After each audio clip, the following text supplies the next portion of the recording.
Hello student, welcome to my channel.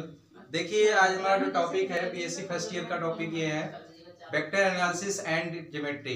Vector analysis geometry का जो हमारा चैप्टर चल रहा है, इसमें हमारा सरफेस इंटीग्रल ये भी बहुत अच्छा टॉपिक है, बहुत इंपॉर्टेंट है। सरफेस का एरिया निकालने के लिए ये सरफेस इंटीग्रल के द्वारा जो फार्मूला आपको आज बताएंगे, इसके द्वारा जो है बहुत ही अच्छे से इसका एरिया निकाला जा सकता है। 3D पिक्चर होगा तो देखिए, पहले डिफिनीशन देखते हैं सरफेस इंटीग्रल का।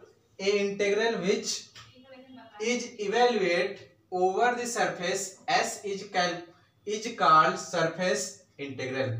A integral which is evaluate over the surface S is called the surface integral. मतलब कि सर्फ इंटीग्रल के द्वारा टोटल इवेल्युएट जो करते हैं किसी सरफेस का, तो सरफेस इंटीग्रल होता है। हाँ, देखिए, let f is equal to let कोई force f is equal to f1i plus f2j plus f3k be the vector point function and s is any surface 3D space, then surface integral is denoted by then surface integral is denoted as double integral surface f dot ds। इसको देखिए, surface integral को यहां पे देखिए double integral s से क्या होगा surface f dot ds vector f dot vector ds, इसी को हम लिखते हैं surface integral f dot ds। इसको ऐसे भी लिखते हैं। फिर double integral f dot n cap ds। देखिए n ds की वैल्यू यहां पे देखिए where ds vector ds equal to होता है n कैप ds, जहां n क्या है और ds क्या है। n जो है किसी भी सरफेस जो है सरफेस के ऊपर जो परपेंडिकुलर नॉर्मल होता है उसको हम n कहते हैं। ये लिखा है unit normal vector to surface. जिस सरफेस का एरिया हमें निकालना है उसके परपेंडिकुलर जो नॉर्मल वेक्टर होता है या उसको हम नॉर्मल यूनिट कहते हैं, तो ये आपका यूनिट नॉर्मल वेक्टर है ना, उसको यूनिट नॉर्मल वेक्टर भी कहते हैं। तो अब यहाँ पे देखिएगा, ये तो हमारा मेन डिफिनेशन हो गया सरफेस इंटीग्रल का। अब हम अलग अलग सरफेस इंटीग्रल को कटराइज करते हैं। कटराइज का मतलब है कि सरफेस इंटीग्रल को इसके द्वारा जो है एक्स एक्सिस वाई एक्सिस, मतलब कि सरफेस इंटीग्रल जो हम सॉल्व करेंगे उसको जो है प्लेन में ये जो हम जो पढ़ रहे हैं सारे के सारा क्या है 3D प्लेन है ना। 3D प्लेन में क्या है x axis y axis z axis तीनों होता है। तो अगर हम अलग अलग सरफेस निकालते हैं तो सरफेस केवल 2 ही कोऑर्डिनेट में निकाला जा सकता है, या तो एक्स वाई होगा, या तो वाई जेड होगा, या तो जेड एक्स होगा। तो ऐसे ही इसलिए नोट में हमने लिखा है, नोट में फर्स्ट कंडीशन है if R with the projection of surface S on the x y plane. मतलब कि जब हम सरफेस निकालते हैं एक्स वाई प्लेन में, तो उसके लिए फॉर्मूला क्या है double integral surface f dot n cap ds equal to double integral f vector f dot n cap ds। Value यहाँ पे मेन पॉइंट ds की है, तो ds और n की वैल्यू देखिए, n कैप ये है, ds की वैल्यू यहाँ पे क्या हो जाएगा कि वह ds equal to dx upon dx dy है ना, dx dy upon unit vector n dot के कैप होल पार्ट। कहने का मतलब यह है जब उस सरफेस का नॉर्मल वेक्टर या नॉर्मल यूनिट वेक्टर n है और उसके परपेंडिकुलर, सपोज दैट आपको सिंपल सा हम देते हैं x axis y axis z axis, x और वाई एक्सिस ये आपका प्लेन हो गया। इस प्लेन के परपेंडिकुलर अगर इस पे हम आई कैप कहते हैं, इस पे हम जे कैप कहते हैं, इसका हम के कैप कहेंगे ना। तो x axis y axis z axis ये तीनों कोऑर्डिनेट एक दूसरे के क्या है परपेंडिकुलर है। ये अगर एक्स एक्सिस ये वाई एक्सिस है, ये जेड एक्सिस, ये तीनों एक दूसरे के परपेंडिकुलर है। इसके बीच में जो कोऑर्डिनेट आपका है एक्स एक्सिस पे यूनिट वेक्टर आई है, वाई एक्सिस पे यूनिट वेक्टर जे है और जेड एक्सिस पे यूनिट वेक्टर के है। तो इसके बीच में जो सरफेस अगर हम एक्स वाई प्लेन लेते हैं, सपोज हम ये प्लेन ले लिए, इस प्लेन पे परपेंडिकुलर नॉर्मल यूनिट वेक्टर आपका क्या है के कैप है। तो वही चीज यहाँ पे देखिए, वेयर अगर ds एक्स वाई प्लेन की बात करेंगे तो dx equal to ds equal to ये हमारा हो जाएगा dx और dy, मतलब xy प्लेन जब है तो xy प्लेन में z 0 होगा, जो भी कुछ होगा x और y में होगा, तो dx के स्थान पे हमारा ds की वैल्यू dx dy और normal unit n cap dot n। कहने का मतलब यह है n कैप और n दोनों एक दूसरे के परपेंडिकुलर होंगे, इसके प्लेन के परपेंडिकुलर होंगे, और इन दोनों का dot n cap dot k cap. ठीक है, अब आते हैं ऐसे ही नोट नंबर 2। नोट नंबर 2 की बात करेंगे तो note number 2, if r1 be the projection of s on the yz plane, then इसका देखिए फार्मूला क्या होता है, ऊपर इस करते हैं ना, तो ध्यान दीजिएगा yz प्लेन के लिए सेम इसी से जैसे हमारा ये बना हुआ है surface integral s f dot n cap ds equal to, ठीक है, double integral r f dot n cap vector है भैया d। अब बात यहाँ पे देखिए yz प्लेन के लिए है, तो yz प्लेन पर क्या हो जाएगा, यहाँ पे हो जाएगा dy dz upon n cap dot देखिए yz प्लेन पे यूनिट वेक्टर क्या परपेंडिकुलर होगा, yz, suppose x y z, x axis y axis z axis, x पे i कैप है, y पे j कैप है और z पे k कैप है। ठीक है, हमारा बात क्या हो रहा है y और z में, yz पे परपेंडिकुलर क्या है, i कैप है, तो यहां पे आप लिख देंगे i कैप। ठीक, तो ये हमारा हो गया सरफेस इंटीग्रल। किस प्लेन की बात कर रहे हैं, ये प्लेन हमारा है yz plane, xy plane, yz plane. अब हम zx प्लेन की बात करेंगे। zx प्लेन के लिए देखिए यहाँ पे zx प्लेन, अब यहाँ लिखेंगे नोट नंबर 3 जो है, नोट नंबर 3 या 3, if r2 be the projection of s xy plane yz plane on zx plane then में अब क्या है, ध्यान दीजिए, देन में अब यही चीज यहां पे आ जाएगा। अब इसका हो जाएगा surface integral s double surface integral f dot n cap ds equal to double surface integral r f dot n cap. हाँ भैया, अब बात ये है dz dx, sorry x z और x प्लेन है, zx प्लेन में क्या हो जाएगा, जैसे यहाँ पे क्या था, ये हमारा जो प्लेन था yz प्लेन था, तो y और z था, तो यहाँ zx प्लेन है, तो यहाँ सिंपल सा हो जाएगा dz dx। अब बात आ रही है n cap mod of n cap dot, अब zx प्लेन पर परपेंडिकुलर क्या होगा, zx प्लेन पर परपेंडिकुलर हमारा हो जाएगा j कैप। ठीक है, तो ये हमारा हो गया न्यू फार्मूला। ये कब किसके लिए अप्लाई है, ये जब zx प्लेन के लिए। 3 फार्मूले हमने बताया है, xy प्लेन के लिए, yz प्लेन के लिए, zx प्लेन के लिए। ये तीनों फार्मूले जो है हमारे क्वेश्चन को सॉल्व करने में बहुत ही भूमिका निभाएंगे, है ना। तो आइए प्रॉब्लम नंबर 1 लेते हैं, जिससे बचपन डाउट क्लियर होंगे, फिर प्रॉब्लम नंबर 2 लेंगे, उससे और भी डाउट क्लियर होंगे। तो आइए ध्यान दीजिए प्रॉब्लम नंबर 1। देखिए क्वेश्चन नंबर हमारा 1 है।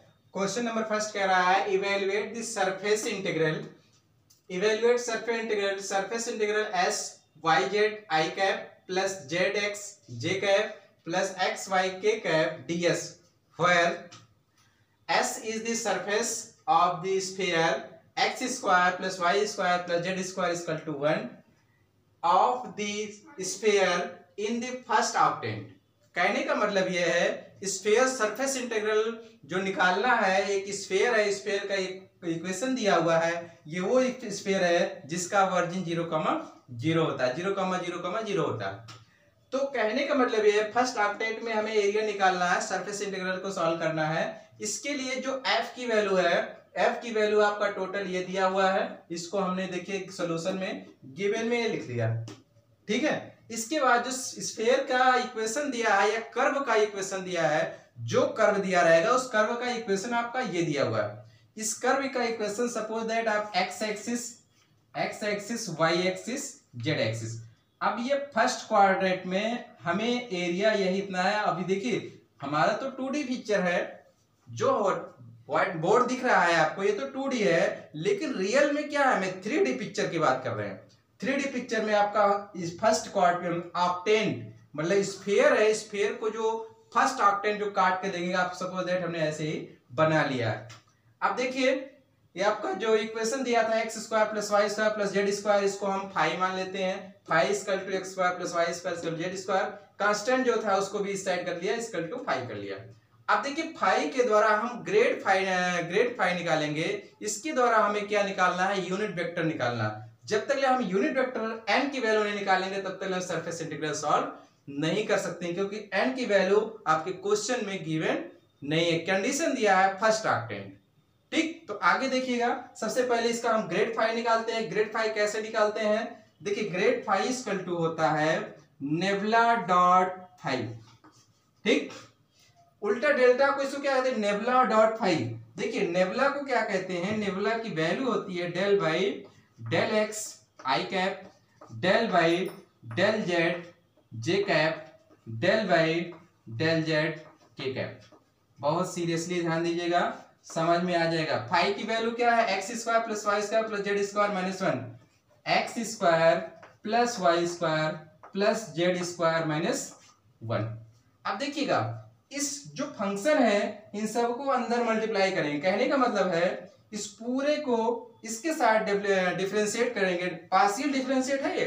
पार्शियल डिफरेंशिएट का मतलब ये है एक्स का डिफरेंस एक्स के साथ, वाई का डिफरेंशिएट यहाँ पे वाई है, वाई का डिफरेंशिएट वाई के रिस्पेक्ट में, जेड का डिफरेंशिएट जेड के रिस्पेक्ट में। देखिए कैसे करते हैं। इसके बाद ध्यान दीजिएगा, ये ग्रेड फाइव इक्वल टू, देखिएगा इस पूरे को इसमें मल्टीप्लाई करेंगे और डेल बाय डेल एक्स का केवल इसी का डिफरेंशिएट करेंगे एक्स के रिस्पेक्ट में, बाकी सारे जीरो हो जाएंगे। मतलब ये क्या हुआ, इसको इसके साथ करेंगे तो 2x आई कैप। अगर अभी भी आपको डाउट है तो हम एक स्टेप और भी बढ़ा देते हैं, ध्यान दीजिएगा।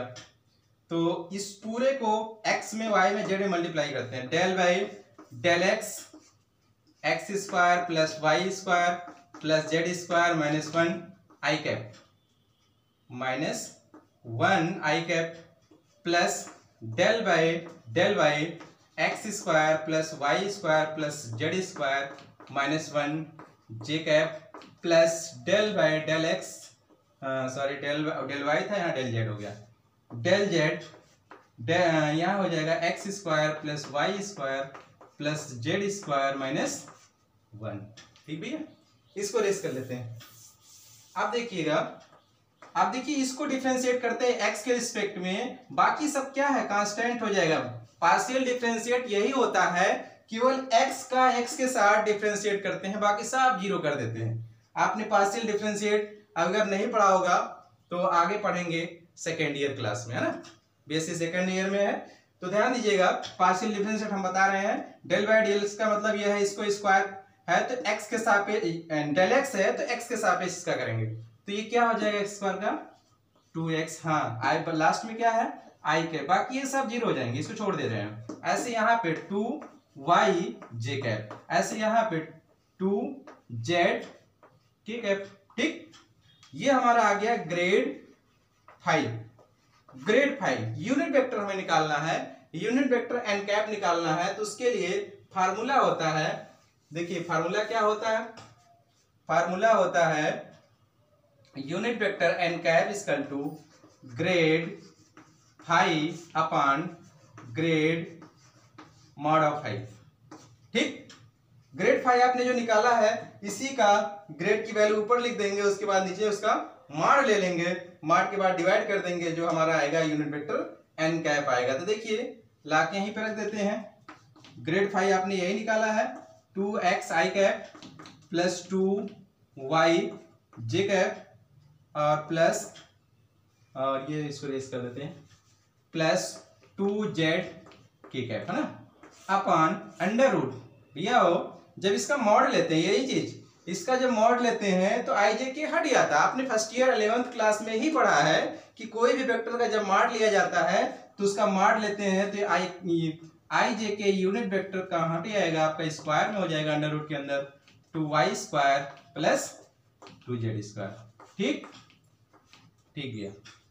अब आ जाइए, अब देखिएगा n कैप यूनिट वेक्टर है, n कैप ये हो जाएगा 2 को मल्टीप्लाई कर लीजिए, xi cap yj cap zk cap upon, इसमें जो है 2 बाहर निकालेंगे तो 2 हो जाएगा, और अंदर में आपका हो गया x square plus y square plus z square. भैया 2 का स्क्वायर 4, 2 का स्क्वायर 4, कॉमन होगा बाहर आएगा 2, 2 से 2 कैंसिल। हाँ बट ये देखिएगा x square y square z square आपको यहाँ दिया हुआ, कितना दिया है, 1 दिया है। लाके यहाँ 1 वैल्यू पुट करेंगे तो हमारा यूनिट वेक्टर n की वैल्यू आपकी आ जाएगी, क्या हो जाएगा, xi cap plus yj cap plus zk cap.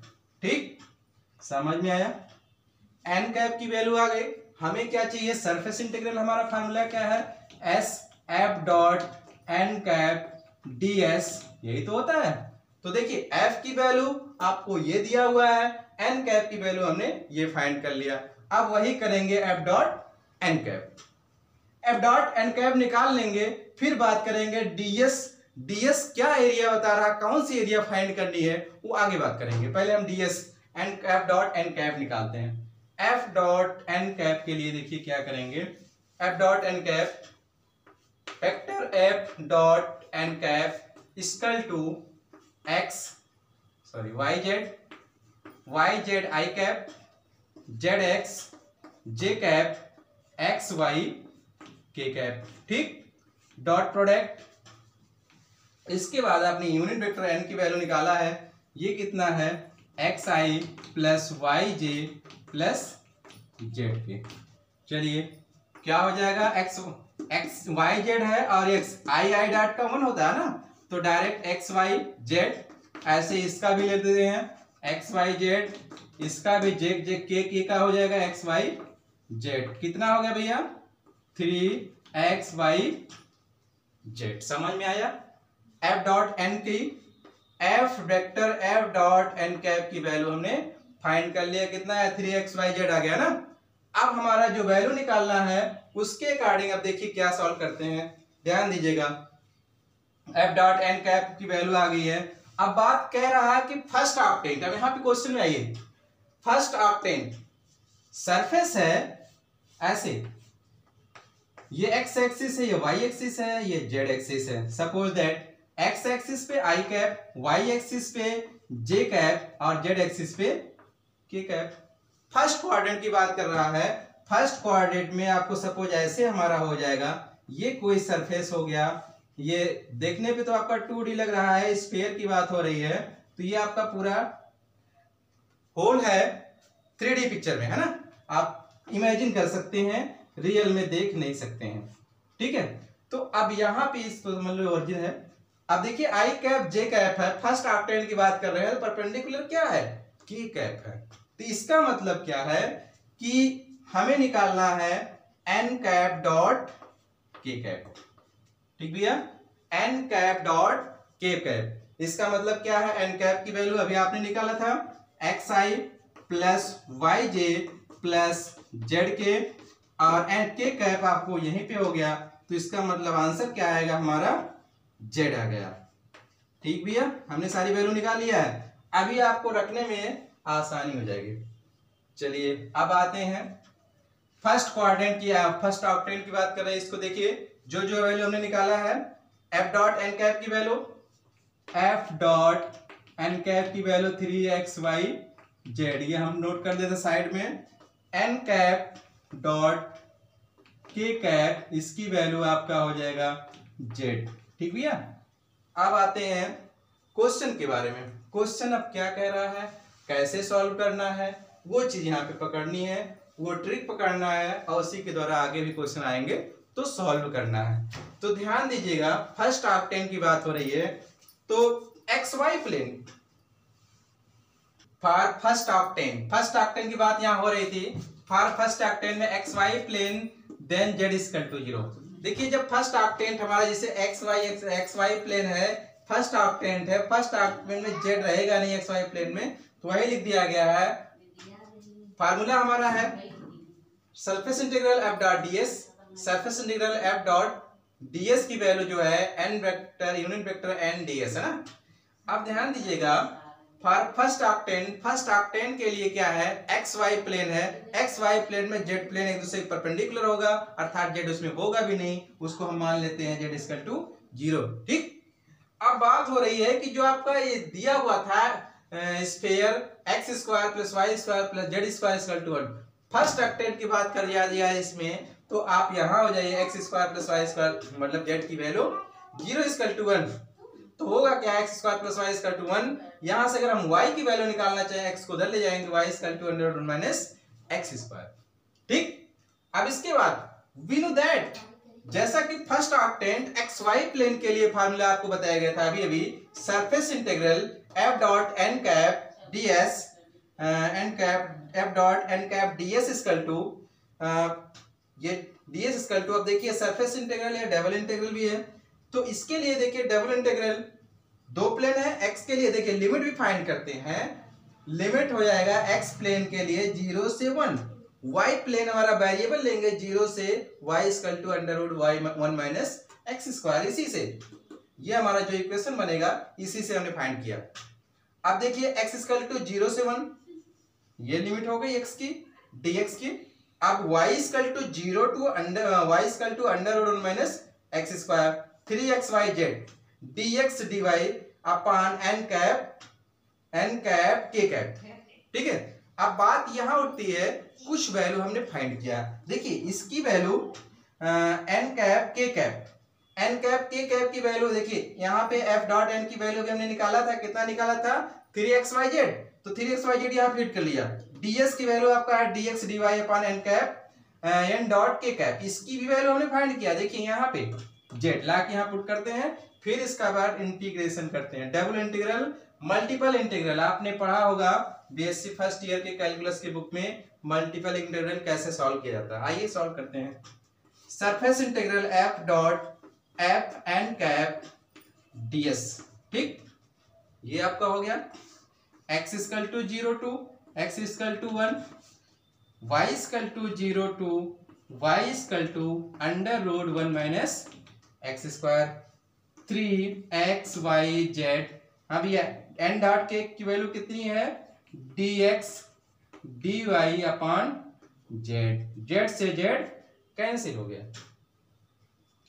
चलिए अब फटाफट इंटीग्रेशन कर लेते हैं, इंटीग्रेशन जरूर आना चाहिए। x equal to 0 to x equal to 1 और ये हो जाएगा y equal to 0 to y equal to integration 1 minus y equal to यहाँ पे हो जाएगा डायरेक्ट लिख दें y equal to under root 1 minus x square 3xy dx dy।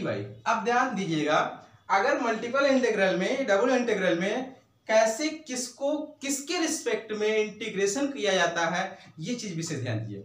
देखिए लास्ट वेरिएबल जो हमारा x का है, इसकी वेरिएबल इसकी जो लिमिट दी है कांस्टेंट दी है 0 टू 1 दी है। ठीक है, ये वैल्यू कांस्टेंट दिया है और ये वैल्यू वेरिएबल दिया है, तो सबसे पहले जो y की लिमिट है अर्थात dx dy के रिस्पेक्ट में इंटीग्रेशन करेंगे। सबसे पहले dy के रिस्पेक्ट में इंटीग्रेशन करेंगे क्योंकि इसका लिमिट जो है वेरिएबल है। बात को समझिएगा, इसका लिमिट जो है वेरिएबल दिया है y इक्वल टू क्या under root 1 minus x square y equal to 0, इसलिए पहले इसको हम इंटीग्रेशन करेंगे तो dy को y के रिस्पेक्ट में करेंगे, जो आएगा वो x में कन्वर्ट होगा, फिर x की लास्ट लिमिट कांस्टेंट लिमिट है 0 टू 1, उसके द्वारा हमें एग्जैक्ट आंसर आएगा। ठीक है, ये चीज विशेष ध्यान दीजिएगा। डबल इंटीग्रल में आप ऐसा चीज मल्टीपल इंटीग्रल में भी पढ़ेंगे, अगर नहीं पढ़े होंगे तो पढ़ेंगे, अगर पढ़ चुके होंगे तो आपको समझ में आया गया होगा। ध्यान दीजिए, तो surface integral s f dot n cap d s equal to, तो इसका क्या हो जाएगा 0 टू 1 x की लिमिट है ये, और ये y की लिमिट है, y का क्या हो जाएगा वाई स्क्वायर, 3x कांस्टेंट है, वाई स्क्वायर अपॉन 2, लिमिट इसकी हो जाएगी 0 to under root 1 minus x square, और फिर बचा क्या dx, dy तो खत्म हो गया क्योंकि y के रिस्पेक्ट में y का इंटीग्रेशन dy के रिस्पेक्ट में हो गया है। ठीक है, अब ध्यान दीजिए इसको कैसे सॉल्व किया जाए। ये हो जाएगा 3x, इंटीग्रेशन बाहर है 0 टू 1, और इसमें पहले लिमिट अप्लाई कर लीजिए, 1/2 को बाहर कर लीजिए, यहाँ अपर लिमिट माइनस लोअर लिमिट, मतलब y के स्थान पे अपर लिमिट क्या है 1 minus x square under root का होल स्क्वायर माइनस 0 dx। ठीक भैया, अब ध्यान दीजिए ये स्क्वायर ये रूट कट जाएगा, स्क्वायर ये रूट कट गया तो ये हो जाएगा 0 to 1 3x 1 minus x square upon 2 dx। ठीक, अब इसको इंटीग्रेशन कर लीजिए, बहुत सिंपल है, अब तो आपको आसान हो जाएगा। तो 0 टू 1 इसको मल्टीप्लाई करेंगे 2/3 बाहर हो गया, 3/2 बाहर हो गया, x को मल्टीप्लाई करेंगे x cube upon x cube हो गया dx। अब इसको हो जाएगा 3/2, इसका इंटीग्रेशन हो जाएगा x square upon 2 minus x power 4 upon 4, 0 to 1। ठीक भैया, आप ध्यान दीजिए 3/2 इसका upper limit minus lower limit, तो अपर लिमिट अप्लाई करेंगे, यहाँ भी 1 यहाँ भी 1, लोअर लिमिट करेंगे तो पूरा 0 हो जाएगा। डायरेक्ट केवल अपर लिमिट की बात करेंगे तो यहाँ 1 रखेंगे, 1 का स्क्वायर तो 1 ही आ जाएगा अर्थात 2, और 1 का पावर 4 तो 1 ही हो जाएगा 1/4। ठीक है, चलिए 3/2, अब एलसीएम आपका 4 हो गया, 2 4 जा 2 2 जा 4, तो यहाँ पे 2 आ जाएगा -1, तो ये हो जाएगा, तो 3 2 में से 1 लेस करेंगे तो 1 आएगा, तो 3 और ये हो जाएगा 4 2 जा 8। यही हमारा आंसर हो गया। इसको यूनिट कह लीजिए, सरफेस एरिया है तो इसको आप लिख दीजिए यूनिट स्क्वायर। ठीक भैया, आइए इसे प्रॉब्लम नंबर 2 देखते हैं, उसके द्वारा और भी कहीं आपको डाउट होगा तो वहां अच्छे से क्लियर करिएगा, जिससे आपको और से ऐसे क्वेश्चन मिले तो आप आराम से सॉल्व कर लें। आइए क्वेश्चन नंबर 2 देखिए, क्वेश्चन नंबर 2 है। क्वेश्चन नंबर 2 कह रहा है evaluate surface integral phi dot n cap ds where phi is equal to 3/8 xyz and s is the surface of the cylinder। ठीक है, surface of the cylinder x square plus y square is equal to 16 included in the first octane between z is equal to 0 and z is equal to 5। z is equal to 0 से z is equal to 5 के बीच में हमें surface integral find करना है। अब देखिए given में क्या है, गिवन इस कर्व इक्वेशन आपका दिया है x square plus y square equal to 16, x square plus y square 16, तो फाई इक्वल टू मान लेंगे x square plus y square minus 16। आपकी बात यहाँ ये होगी कि फाई इक्वल टू आपने ये माना, फाई इक्वल टू यहाँ पे भी दिया है। सपोज दैट ये फाई नहीं है, ये आपकी यहाँ f की वैल्यू है, आपको क्वेश्चन दिमाग दिया है, समझ लीजिए आप ये f का मान है ना, इसको ऐसे माइंड में फिट करिएगा, कंफ्यूज नहीं होना कि फाई यहाँ पे भी सर ने लिखा है, फाई यहाँ पे भी है।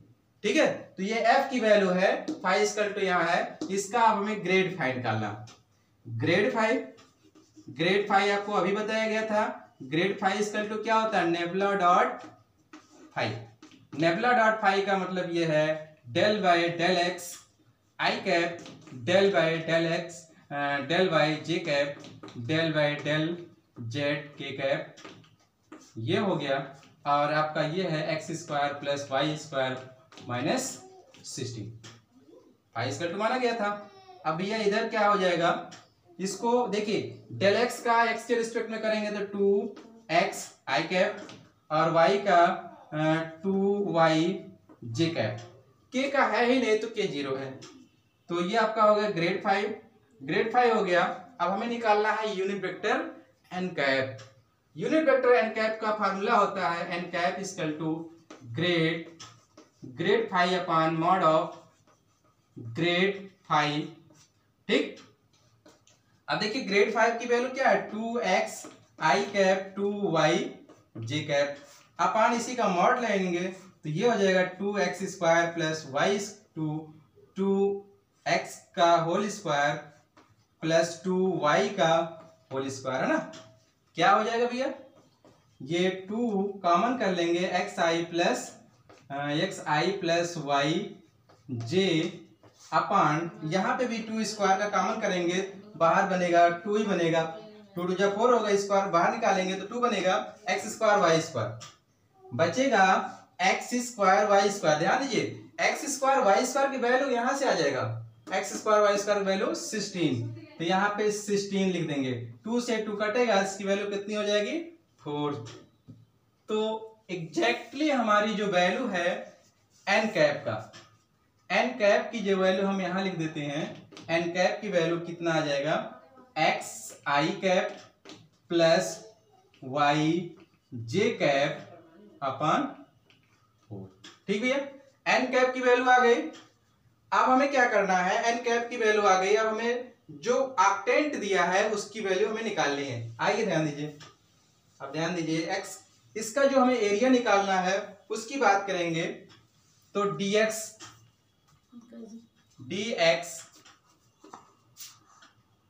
देखिए ds equal to dx dz upon n cap dot j cap. ठीक है, n cap dot j cap किस प्लेन की बात हो रही है, प्लेन हमारा है the surface cylinder included the first octant की बात कर रही है, तो ये प्लेन हमारा है xz प्लेन। ठीक है, अब इसके लिए ds equal to dx dz upon n cap and j cap dx dz। अब देखिए n कैप और j कैप की वैल्यू हमने निकाला था, उन्हें रेस कर लिया, आप नोट करे होंगे तो देख लीजिएगा, एक्स आई प्लस वाई जे 4 है ना, और j कैप। अब देखिए j कैप का क्या होगा, 1 होगा, बाकी सबका 0, तो ये y बाई 4 आपका ये आ गया, dx dz आ गया। ठीक, इसके बाद ध्यान दीजिएगा ds इक्वल टू क्या हो गया 4, ये 4 को ऊपर ले जाएंगे, 4 dx dz अपान y, ये हो गया। बट आपको फार्मूला क्या है, we know that surface integral phi dot n cap ds, यहाँ पे फाई दिया है इसलिए फाई लिखेंगे, एन एफ दिया होता तो एफ लिखते, यही चीज है। तो लिमिट हमारा हो जाएगा, दो फंक्शन है z equal to 0 to z equal to phi, आपका दिया हुआ था क्वेश्चन में, x के लिए लेंगे तो x के लिए आप यहीं से फाइंड करेंगे, y 0 होगा तो x इक्वल टू कितना हो जाएगा 4 हो जाएगा, अरे x स्क्वायर इधर 16 है, इधर स्क्वायर आएंगे तो रूट ले लेंगे तो x इक्वल टू 4 हो जाएगा। तो लिमिट आपका x इक्वल टू 0 से 4 हो गया। ठीक, अब फाई की वैल्यू जो आपका यहाँ गिवन था, ये फाई की वैल्यू यहाँ पुट कर दिया, एन कैप की वैल्यू यहाँ देखिए निकाला था वो ला के रख दिया, और ds की वैल्यू देखिए, ds की वैल्यू यहाँ फाइंड किया था लाके पुट कर दिया। अब इसी को सॉल्व कर लेना है, इसी का इंटीग्रेशन कर लेना है, उसके बाद हमारा आंसर आएगा। देखिए सॉल्व करते हैं कैसे आता है इंटीग्रेशन इसकी वैल्यू। तो surface integral phi dot n cap ds equal to z equal to 0 to z equal to 5, x equal to 0 to x equal to 4, 3/8 x y z upon x i cap y j cap upon 4, और यहाँ पे हो गया 4 upon y और dx dz, ये z है भैया dz। अब ध्यान दीजिएगा इस y से ये y कैंसिल हो गया। ठीक, इसके बाद नीचे लेस कर देते हैं, ये हो जाएगा surface integral z equal to 0 to z equal to 5, x equal to 0 से x इक्वल टू 4, और 3/8 एक्स जेड, और यहाँ पे जो है ब्रैकेट में एक्स आई प्लस वाई जे अपान 4, हाँ ये 4 से ये 4 कैंसिल हो गया, 4 अपान यहाँ 1, ये बचा dx dz। ठीक है, 3/8 कांस्टेंट, इसको बाहर कर लेंगे, इसको अंदर मल्टीप्लाई करेंगे फिर देखिए कैसे इंटीग्रेशन करते हैं। इंटीग्रेशन के लिए ध्यान दीजिएगा, double integral z equal to 0 to z equal to 5, integration x equal to 0 से एस इक्वल टू 4, ये हो गया।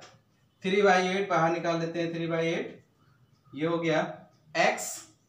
एक्स जेड को इससे मल्टीप्लाई करेंगे क्या हो जाएगा, x square z i cap plus ये हो जाएगा x y z j cap d x d z. बात यहाँ ये होती है कि हमारा इंटीग्रेशन किसके रिस्पेक्ट होगा, dx dz के रिस्पेक्ट में। लेकिन यहाँ y कहाँ से आ गया, y आया है तो y की वैल्यू कुछ अलग होनी चाहिए, मतलब y को हटा देना है, कन्वर्ट करना है x और z में। तो देखिए y की वैल्यू हटाने के लिए आप यहाँ से आप निकाल सकते हैं, y की वैल्यू क्या हो जाएगी 16 माइनस एक्स स्क्वायर, तो ला के रख दीजिए यहाँ पे वैल्यू। फिर इंटीग्रेशन करते हैं तो ये हो जाएगा 3/8 इंटीग्रेशन 0 टू, ये z की वैल्यू है भैया आप समझ लीजिएगा, ये 0 टू 4, ठीक। x की किस लिमिट है लिखे रहिए, नहीं तो कंफ्यूज हो जाएंगे। z की वैल्यू भी ये लिमिट, ये x का है और ये भी x का, ठीक। फिर इसके बाद x square z i cap plus x y z की एक्स जेड वाई की वैल्यू यहां से हो जाएगी अंडर रूट 1 माइनस नहीं 16 माइनस एक्स स्क्वायर, ठीक है, j cap whole d x d z, ठीक भैया। अब देखिए इसका इंटीग्रेशन करते हैं। इंटीग्रेशन पहले हम z के रिस्पेक्ट में करें या पहले हम x के रिस्पेक्ट में करें, तो पहले हम z के रिस्पेक्ट में कर लेते हैं।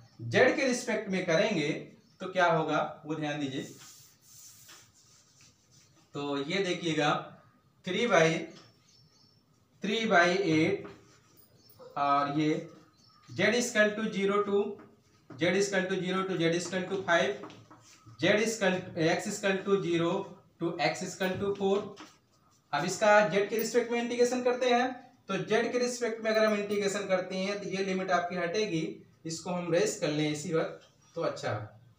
तो क्या हो जाएगा, x कांस्टेंट ऐसे ही रहेगा, z का हो जाएगा z स्क्वायर अपॉन 2, लिमिट इसकी हो जाएगी 0 टू 5 आई कैप लिखेंगे प्लस x इंस्टू में है z का हो जाएगा z स्क्वायर अपॉन 2, ये लिमिट है 0 टू 5 और फिर यहाँ अंडर रूट बगल में 16 minus x square j cap, और हाँ लास्ट में dz तो खत्म हुआ बट dx बचा हुआ, ठीक है, dx बचा हुआ है।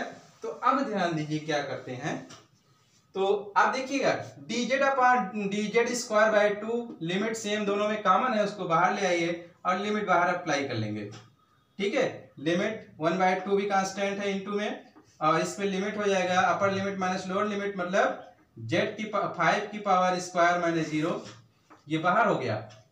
इसके बाद integration x equal to 0 to x equal to 4, x square i cap plus x ये under root 16 minus x square j cap dx, ठीक, थोड़ा सिंपल हो गया। अब देखिएगा ये तो मान ली कितना हो गया, ये हो गया 25 3 75 और हो जाएगा 2 16, ठीक भैया। इसको सॉल्व करते हैं, इसको सॉल्व करने के लिए ध्यान दीजिएगा। इसके बाद देखिए 75 16 और इसको नीचे रेस कर लेते हैं ना। इसके बाद ये आपका z का जो हमने किया, z का इंटीग्रेशन किया तो z की लिमिट भी अप्लाई कर ली, इसके एक्स स्क्वायर, ये सॉरी z था z, हाँ एक्स स्क्वायर, ठीक है, x³ 3, x का इंटीग्रेशन किए हैं तो x³ 3 जिसका लिमिट भी अप्लाई करते हैं 0 टू 4 आई कैप, ठीक है, आई कैप हो गया, ध्यान दीजिएगा, plus x under root 16 minus x square j cap dx, इसका भी हम क्या करते हैं 75/16, ये upper limit minus lower limit, upper limit 4 था तो 4 का क्यूब माइनस 0 का क्यूब अपॉन 3 आई कैप है ना। अब इसके लिए देखिए integral 0 to 4x under root 16 minus x square j dx। इसका इंटीग्रेशन कैसे करते हैं? इसके लिए हमने इसको t मान लिया, 16 माइनस एक्स स्क्वायर को देखिए t मान लिया, तो इसका डिफरेंशिएशन किया तो 16 जीरो हो जाएगा, एक्स स्क्वायर का minus 2x dx equal to dt। तो dx की वैल्यू ले जाकर के डिवाइड करेंगे dt अपॉन माइनस 2x। ठीक भैया, अब हम क्या करते हैं, अब ये वैल्यू ले जाके आप पुट कर दें तो देखिए 0 to 4 x है, इस पूरे को हमने क्या माना है, t माना है, और dt अपॉन dx वैल्यू क्या है, dt अपॉन माइनस 2x से x कैंसिल हो गया और 1 अपॉन माइनस 2 बाहर हो जाएगा, t की पावर 1/2 है। t की पावर 1/2 को क्या कहते हैं, t की पावर 1/2 का इंटीग्रेशन t की पावर 1/2 प्लस मतलब 1/2 प्लस 1 डायरेक्ट हमने लिखा है 3/2 अपॉन 3/2। अब देखिए ये 2 से ये 2 कैंसिल हो जाएगा ना, t की पावर 3/2 अपॉन 3/2, 2 से 2 कैंसिल हो गया। और अब इसके बाद ऊपर आते हैं, ऊपर रेस करते हैं। इसके बाद ध्यान दीजिएगा ये हमारा टोटल क्या चल रहा था, सरफेस इंटीग्रल f, यहाँ पे फाई था तो phi dot n cap ds equal to 75 upon 16, ये है 64/3 i कैप और माइनस से 2 कट गया तो 1 अपॉन यहाँ 3 आ गया, ये वाला 1 अपॉन 3 बाहर आ गया। इसके बाद ये इसकी वैल्यू रखते हैं, इसकी वैल्यू रख देंगे तो ये t की वैल्यू क्या है, इसकी वैल्यू ये हो जाएगा अंडर, और ये हो जाएगा 16 माइनस एक्स स्क्वायर की होल पावर 3/2, यही तो है। लिमिट हमारा 0 to 4 है, ये हो गया। अब इसके बाद क्या किया जाए, अब फटाफट आंसर आने वाला है, ध्यान दीजिएगा। इसके लिए 75 16 64 अपॉन 3 आई कैप माइनस 1 अपॉन 3। हाँ ध्यान दीजिएगा, अपर limit minus lower limit. Upper limit रखेंगे तो देखिए यहाँ रखेंगे तो क्या हो जाएगा, अपर लिमिट यहाँ रखेंगे तो 4 का स्क्वायर 16 माइनस 16 तो क्या हो जाएगा, 0 हो जाएगा। माइनस लोअर लिमिट रखेंगे x के स्थान पे 0 होगा तो यहाँ क्या बचेगा, 16 माइनस 0 की होल पावर कितना, 3/2। ठीक है। हाँ लास्ट में यहाँ पे j कैप था, इसको आप लिखे रहिएगा, ये ब्रैकेट क्लोज हुआ। 75 16 और ये हो जाएगा 64 अपॉन 3 आई कैप, हाँ ये माइनस माइनस प्लस हो जाएगा, और ये देखिएगा 3/2 का मतलब ये है, इस 16 को लिख सकते हैं 4 का स्क्वायर होल पावर 3/2 जे कैप, तो 2 से 2 कैंसिल हो गया तो 75/16 और ये 64/3 आई कैप, और ये देखिए 4 की पावर 3 मतलब कि 60, 4 4 जा 16, 16 4 जा 64 है ना, 64 और यहाँ पे 3 था अपान में 3 64/3 जे कैप। ठीक, अब देखिएगा ये हो जाएगा, इसमें से 64/3 कॉमन कर लेंगे, दोनों में है तो ये है 75/16 इंटू 64/3 आई कैप प्लस जे कैप। ध्यान दीजिए 16 1 जा 16 4 जा 64 है ना, 3 1 जा 325 जा कितना हो जाएगा 25 का 100 आई प्लस जे कैप। यही हमारा भैया एग्जैक्ट आंसर है किसका, जो हमारा दिया हुआ था surface integral phi dot n cap ds। ठीक, तो देखिए सरफेस इंटीग्रल से हमने 2 प्रॉब्लम साथ साथ कॉन्सेप्ट क्लियर, डेफिनेशन पूरा बताया है। इसके बाद फिर मिलेंगे नेक्स्ट वीडियो में volume surface integral, volume integral. ठीक है, तो आज के लिए इतना ही। Thank you very much.